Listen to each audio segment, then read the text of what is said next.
He woke up to a sound, a faint tapping. At first, he thought it was rain, but the rhythm was wrong. Tap, pause, tap, tap. Too deliberate, too intentional. Daniel slowly opened his eyes. The room was dark. His phone screen glowed faintly beside him. 3 to 12 a.m. The sound came again. Tap. This time he didn't move. He just listened, trying to figure out where it was coming from. Tap, tap. Closer. Not outside. Not above. Inside the room. Daniel sat up slowly. His heart was already racing. "Hello," he whispered. No answer. Just silence. Then, tap, right next to him. From the wall. Daniel turned his head slowly. The wall beside his bed looked normal. Plain white. No cracks. No damage. Nothing unusual. But the sound, it was coming from inside. He didn't sleep after that. The tapping stopped after a few minutes, but the feeling stayed. That something wasn't right. The next morning, Daniel convinced himself it was nothing. Old apartment. Strange noises. It happens. But that night it came back. Exactly at 3:12 a.m. Tap. He was awake this time. Waiting. Watching the clock. The moment the numbers changed. 3:12. Tap. Right on time. Daniel swallowed. Okay, that's not normal. He got out of bed. Walked slowly toward the wall. Tap. He placed his hand on it. Cold. Solid. But tap. It felt like something was tapping back. From the other side. The next day, he talked to the landlord. "Do you hear noises in the walls?" Daniel asked. The landlord hesitated. "What kind of noise?" "Tapping." "At night." A pause. Then a forced smile. "Old pipes." Daniel shook his head. "No, this is different." The landlord looked at him for a long moment, then said quietly, "You're in Unit 12, right?" "Yeah." Another pause. The last tenant complained about the same thing. Daniel's chest tightened. What happened to him? The landlord looked away. He moved out. Just like that? No answer. That night, Daniel stayed awake again. 3:11. His hands were shaking. 3 to 12. Tap. Louder. More aggressive. Tap. Tap. Tap. Not just tapping now. Knocking.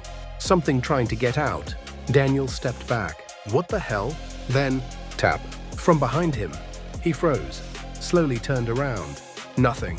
Empty room. But the tapping. It was no longer just in the wall. It was moving. The next day, Daniel examined the wall closely. He ran his fingers across it, and then he felt it. A slight bump. Barely noticeable. He pressed harder. Hollow. His breath caught. There's space behind this. That night, he couldn't ignore it anymore. 312. Tap. Daniel grabbed a screwdriver. His hands trembling. "I'm ending this." He pushed the tool into the wall. The plaster cracked. A small hole appeared. Darkness inside. He hesitated, then widened the hole, piece by piece, until he could see inside. A narrow space, barely wide enough for a person. And in the center, a chair, old, worn, facing the wall. Daniel's heart stopped. Why is there a chair in there? Then he noticed something worse.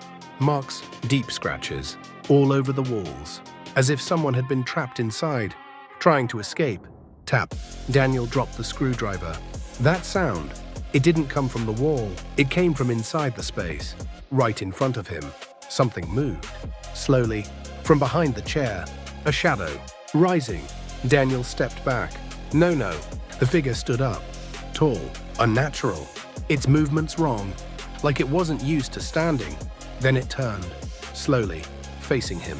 Daniel couldn't breathe, because the face was his. Same eyes, same expression, same fear. The thing tilted its head and smiled. Daniel stumbled back. "What are you?" No answer.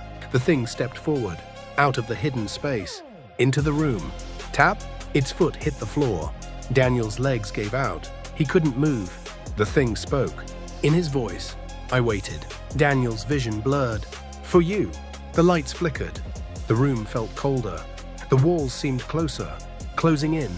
The next morning, the apartment was empty. No signs of Daniel. No struggle. No trace.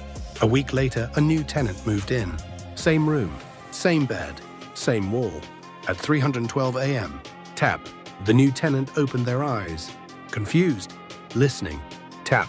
From the wall. And from somewhere deep inside, something smiled. Waiting. Again.